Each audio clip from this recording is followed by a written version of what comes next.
Hi everyone, this is Mark Rep, Technology Trainer of the Port Huron Area School District, and it's time for another tech tip.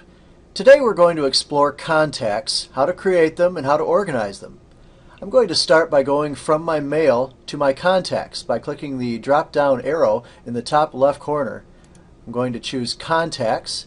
You could also do this by going up to the Google Apps button in the top right corner and selecting Contacts. And one thing that people find annoying is this little chat window is quite often turned on when you don't want it to be.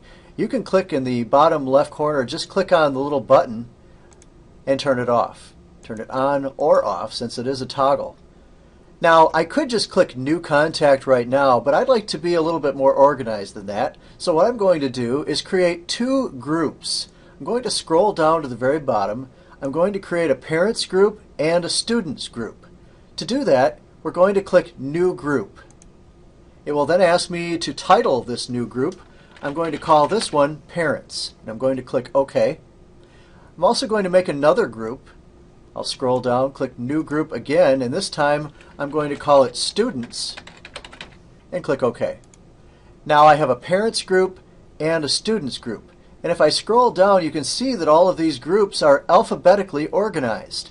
Numbers come first. You can see first grade, and numbers such as years will be listed there first. Then A's, then the B's, then the C's.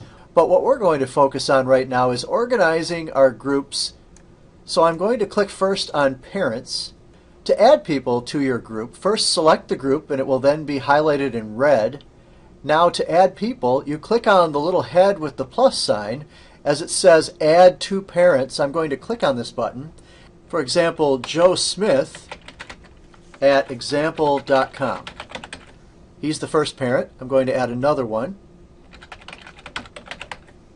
I'll press the Enter key and continue to add more people as I go. I can also separate them with commas.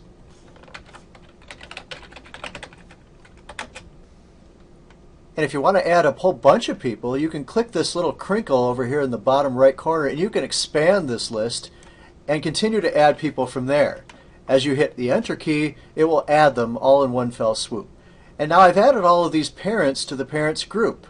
If I want to focus on any particular parents and start adding additional information to them, I'll click on their email address. It then brings up that parent's address. As you can see, I only have their email address at this particular moment. I'm going to start adding now some additional information.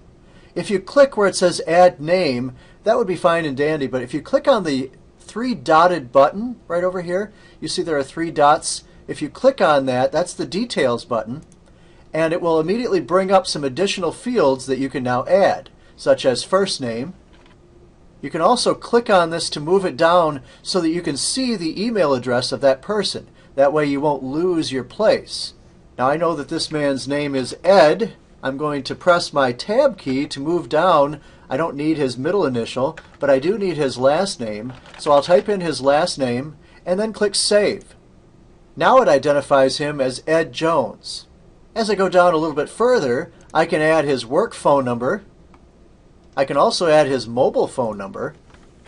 And as I go down a little bit further, I can add work information and additional fields by clicking the Add button.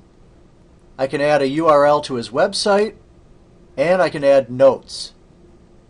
What I like about notes is I can actually add information such as if this parent came to parent-teacher conferences, I could add what I talked to them about. And I can write little notes, things that concern that parent, concerned about behavior, for example. You could add the parent's job title and the company that that parent works for. If you ever wanted to remove any of this information in the future, you could just click the Delete button. So as you can see, as you explore each of these fields, you can add more and more information, a growing reservoir of information about each of the parents of your students.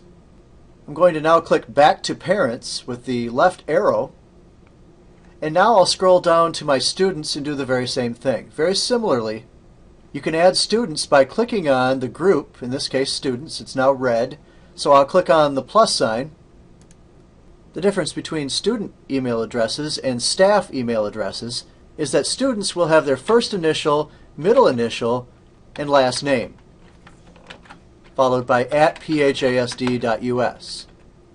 You can also separate them with a comma in between each address. And just as we did with parents, just click that little crinkle in the bottom right corner to expand the box as you add more and more addresses to the list. When you're done, press Enter, and the email addresses will be added.